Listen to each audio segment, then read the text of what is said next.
Assalamualaikum warahmatullahi wabarakatuh. Halo semuanya, perkenalkan nama saya Khalila Pasha Syafina dengan NIM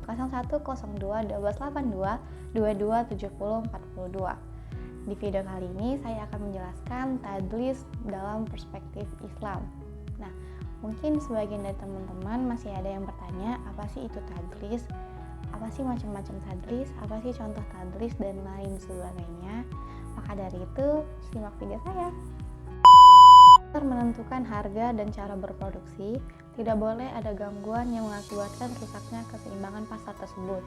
Namun, dalam kenyataannya, sulit kita temukan pasar yang berjalan sendiri secara adil atau fair. Nah, kondisi itulah yang kita sebut sebagai distorsi pasar. Dalam keseharian kita, distorsi pasar sering kali terjadi sehingga banyak merugikan pihak yang terlibat sebagai pelaku pasar.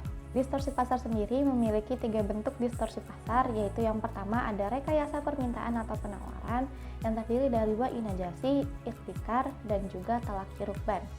Nah, ba'i najasi sendiri yaitu menciptakan permintaan palsu atau merekayasa permintaan dengan tujuan untuk menaikkan harga atau menurunkan harga dari harga yang sedang berlangsung di pasar.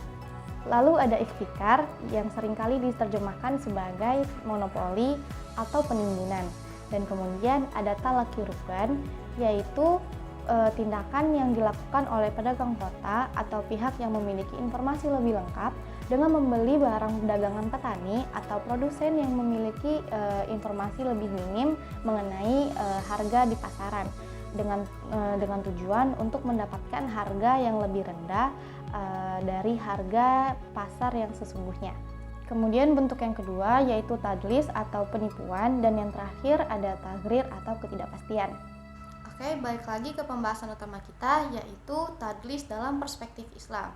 Tadlis sendiri berasal dari bahasa Arab dengan bentuk masdar dari kata dalasa yudalisu tadlisan, yang artinya tidak menjelaskan sesuatu, menyembunyikannya, serta penipuan. Tadlis dalam jual beli dapat diartikan dengan menutup aib barang, dan tadlis ini dapat terjadi pada penjual maupun pembeli. Nah, penjual dapat dikatakan melakukan tadlis apabila menyembunyikan aib barang dagangannya dari si pembeli, dan pembeli dapat dikatakan melakukan tadlis apabila menyembunyikan manipulasi pembayarannya tersebut. Tadlis jelas haram hukumnya.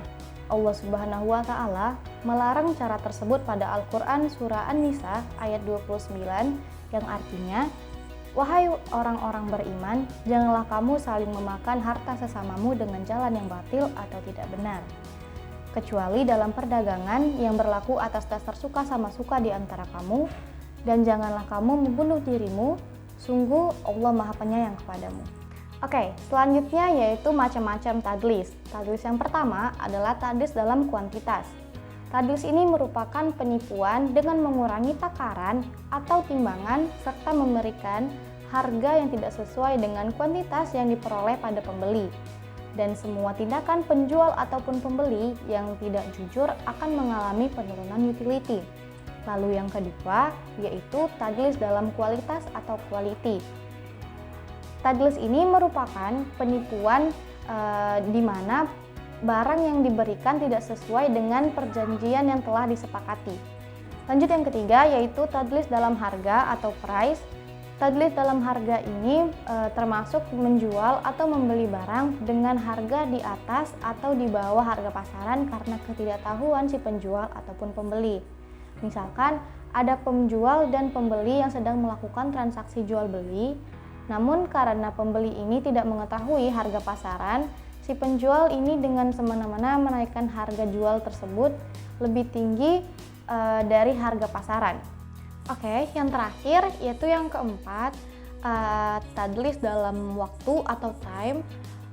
Tadlis ini terjadi ketika penjual tahu persis bahwa dirinya tidak sanggup menyerahkan atau mengirimkan barang yang akan dijualnya dalam tepat waktu, tetapi dirinya menyembunyikan ketidaksanggupannya tersebut.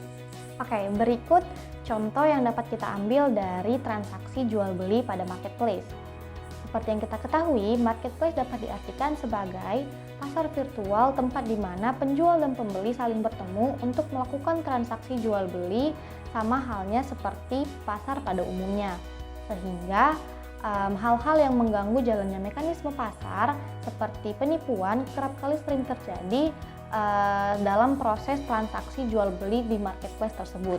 Oke, sebagai contoh, ketika konsumen merasa bahwa si penjual tidak memberikan informasi dengan lengkap terkait barang yang diperjualbelikan, sehingga ketika konsumen menerima barang yang ditransaksikan dengan keadaan yang berbeda dari penjelasan si penjual, entah itu dari segi kuantitas, kualitas, harga, atau bahkan waktu penyerahan yang berbeda. Nah, untuk menghindari penipuan, baik pihak penjual maupun pihak pembeli harus mempelajari strategi-strategi dari pihak lain. Nah, itu dinamakan game teori.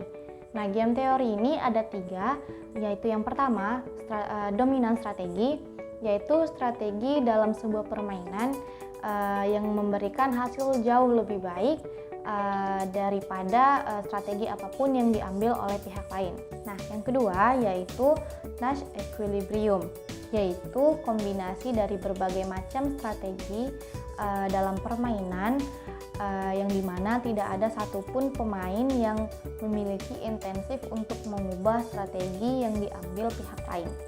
Oke, yang terakhir adalah mix strategi, yaitu strategi yang dimana kedua pihak membuat pilihan acak dari 2 atau lebih pilihan yang ada berdasarkan probability.